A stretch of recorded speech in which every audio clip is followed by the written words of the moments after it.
સ્વાધ્યાય 1.8 નીચેના પ્રશ્નોના જવાબ આપો. એ તમને એક દોરી અને મીટર પટ્ટી આપેલ છે.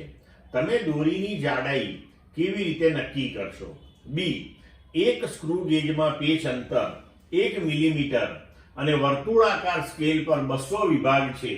શું તમે વિચારી શકો કે વર્તુળાકાર સ્કેલ પર વિભાગોની સંખ્યા સ્વેચ્છાએ વધારીને તેની સચોટતા વધારી શકાય? સી. પાતળા બ્રાસના સળિયાનો વ્યાસ વર્નિયર કેલિપર્સ વડે માપવામાં આવે છે. ફક્ત 5 અવલોકનો દ્વારા મેળવેલ પરિણામની સરખામણીમાં 100 અવલોકનો વડે મેળવેલ વ્યાસનું અપેક્ષિત પરિણામ શા માટે વધુ વિશ્વસનીય હશે? હવે જુઓ કે એક દોરી અને મીટર પટ્ટી આપી છે, તો દોરીની જાડાઈ કેવી રીતે નક્કી કરીશું? તો મીટર પટ્ટી ઉપર જે લઘુત્તમ માપ આપણે લઈ શકીએ 1 મિલીમીટર હોય, દોરીની જાડાઈ તો એના કરતા ઓછી હોય. તો હવે મીટર પટ્ટીનો ઉપયોગ કરીને કેવી રીતે માપવું? તો હવે આમાં આપણે શું કરીશું? જુઓ કે આપેલા દોરાને પેન્સિલ પર એકબીજાને અડકે અને નજીક નજીક રાખીને વીંટાળવામાં આવે. પેન્સિલ ઉપર આપણે આમ દોરો વીંટવાનો આખો, બરાબર? તો પેન્સિલ પર ઘણા બધા આટા વાળું એક આખું ગૂંચળું તૈયાર થાય. આ ગૂંચળાની લંબાઈ આપણે મીટર પટ્ટીથી માપી લેવાની અને એ ગૂંચળામાં જે આટાઓની સંખ્યા છે એ પણ આપણે માપી લેવાની. હવે ધારો કે ગૂંચળાની લંબાઈ આપણને L મળી અને આટાઓની સંખ્યા આપણને N મળી, બરાબર?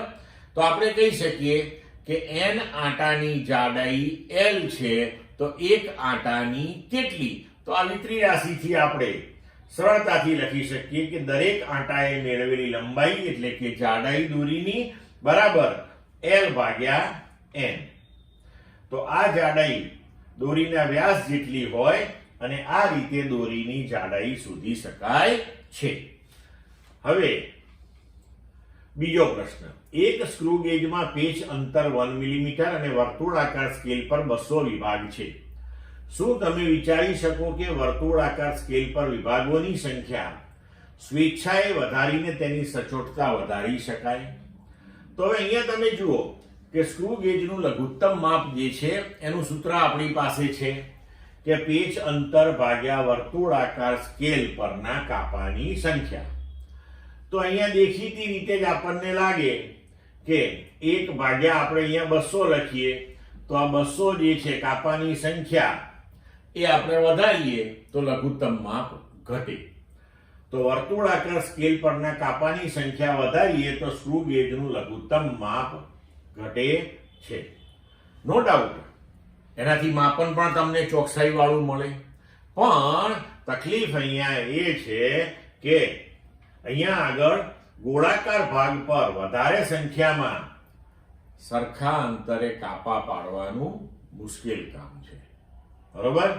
તેમજ જો કાપા વધારે હોય તો માણસની આંખની વિભેદનની મર્યાદાથી નજીક અંતરે રહેલા કાપાને ચોકસાઈથી જોઈ શકે નહીં. તેથી માપનમાં ત્રુટિ આવે અથવા તો ભૂલ આવે. કારણ કે બહુ જ નજીક જો કાપા હોય તો આપણી આંખો એટલે કે મનુષ્યની આંખ એટલી સક્ષમ નથી કે એને છૂટા છૂટા જોઈ શકે અને એની ઉપરથી ચોકસાઈપૂર્વક નું માપન લખી શકે. ક્લિયર મિત્રો? સી. પાતળા બ્રાસના સળિયાનો વ્યાસ વર્નિયર કેલિપર્સ વડે માપવામાં આવે છે. ફક્ત 5 અવલોકનો દ્વારા મેળવેલ પરિણામની સરખામણીમાં 100 અવલોકનો વડે મેળવેલ વ્યાસનું અપેક્ષિત પરિણામ શા માટે વધુ વિશ્વસનીય હશે?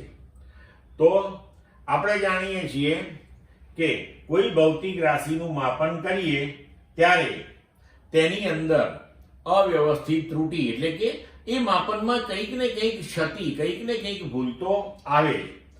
તો આ ત્રુટિ ધન અને ઋણ બંને પ્રકારની હોય. એટલે કે એનું જે સાચું મૂલ્ય છે માપનનું એના કરતા કોઈક વખત માપન વધારે પણ લેવાઈ જાય, કોઈક વખત ઓછું પણ લેવાઈ જાય.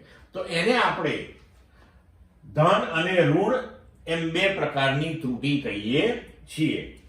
હવે જો ઓછી વાર એટલે કે 5 વાર આપણે અવલોકનો લઈ તેનું સરેરાશ લઈએ તો તેમાં ત્રુટી થોડી ઓછી થાય.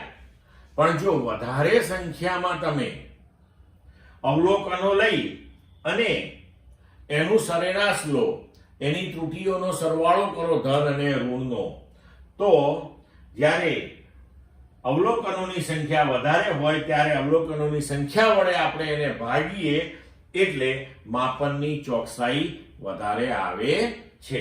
ક્લિયર મિત્રો?